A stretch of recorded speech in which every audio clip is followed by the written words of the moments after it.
You've had some very good wins this year. Where does that sit, just for the nature of it? Well, it's mixed emotions, I suppose. I mean, relief is one emotion that comes to mind, but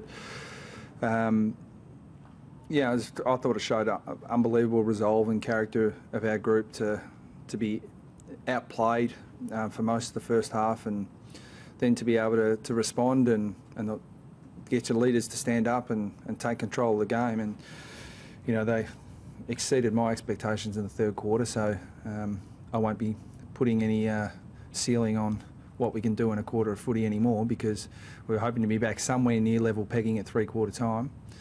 And I think we erased the margin pretty quickly. I guess the big question is, what did you say at half-time? I suppose the assumption would be that we tore strips off them, and that would have been the easy thing to do.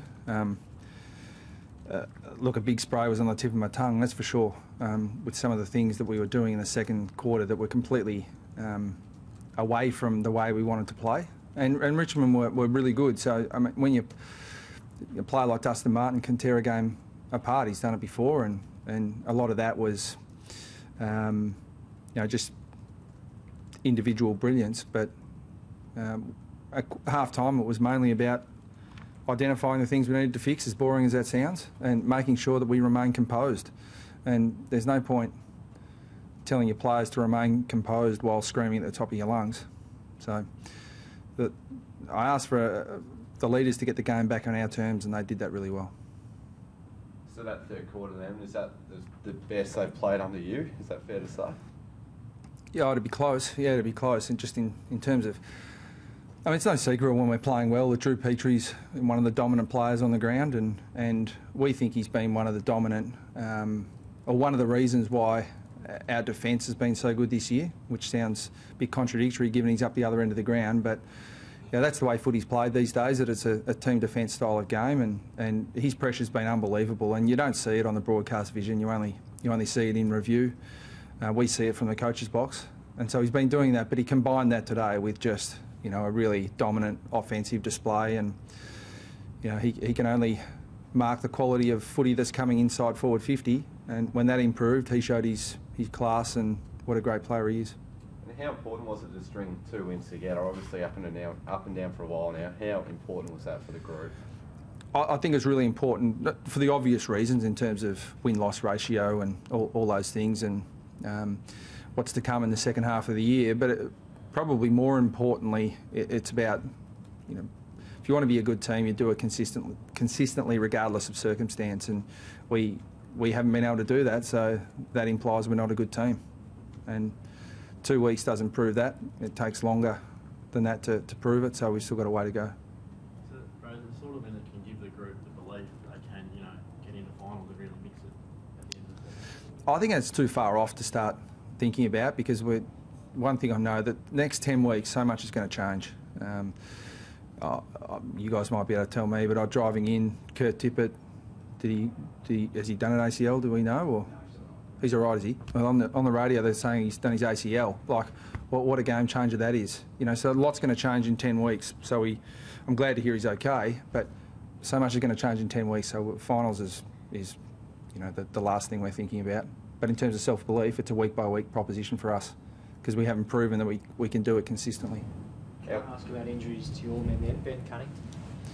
Yeah, just got knocked on the head for the umpteenth time this year, but that's the way he plays. But he's fine. Yep, he's got, you know, we've got a few guys with stitches and that sort of stuff, but he's an unbelievably tough and resilient player, so he'll be fine. Was the same to Leo that was at the end of the game? Yeah, Heath, our media manager, just mentioned that to me on the way in, and I didn't have an answer for him. I didn't see what happened, to be honest. So I'll check up on that probably tomorrow morning. How close was Lindsay Thomas to playing? Really close. I think it's really hard to put a percentage on this, but our medical staff thought he'd be 90-95%, which is for a player to have a back hamstring concern that's as dynamic as Lindsay. It's a massive risk in my book. So we gave him every chance. We had a fitness test yesterday, but you know, they were touch and go. But in the end, it was probably my call. All good next week though, then? Yeah, we'd be really confident of it next week. But again, he's a ballistic, dynamic player, so he's got to train really well throughout the week to be sure. It must have been pleasing again for Robbie Nahas to step up with Lindsay out as well. Yeah, he's obviously got a few mates at Richmond because they all wanted to bash him. So, no, he responded really well, to that treatment and But as I said to him, if you're a dangerous player, you generally cop some decent defensive pressure, and I was pleased for him. I mean, he just played his part, but he stood up when he needed to and sat under the footy in tough situations, and when he knew the contact was coming, and he took it, and he was terrific.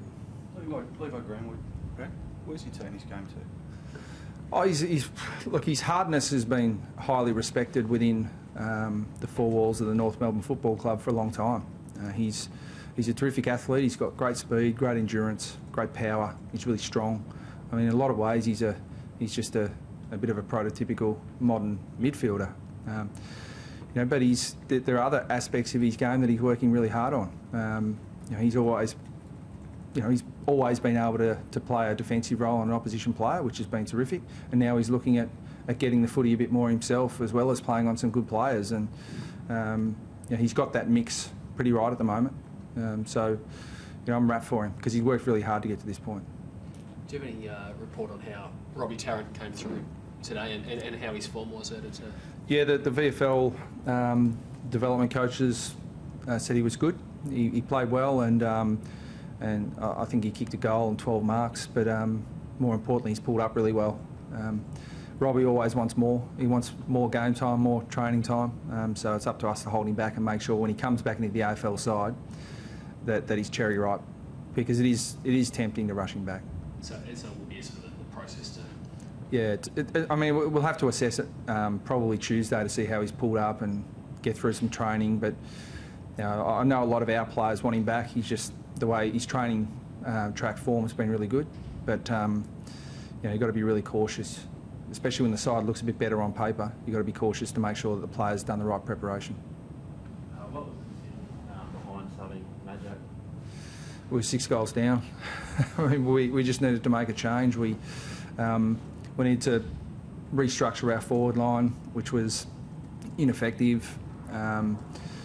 It was a risk, but it was a risk we had to take. So, I think that we wanted to use Drew a bit more, and we were a bit dysfunctional going forward. So it was a big risk, but given the game state, it was one we had to take. Does it give you something to think about? I suppose, do you go with the 2 tall blokes instead of the 3, or do you? Yeah, our structure is no different to certainly no different to Richmond today. Griffiths, Vickery, Rewalt, Marich in the ruck. So we're identical in terms of that forward setup and ruck setup. So, we'll continue to look at what's coming through.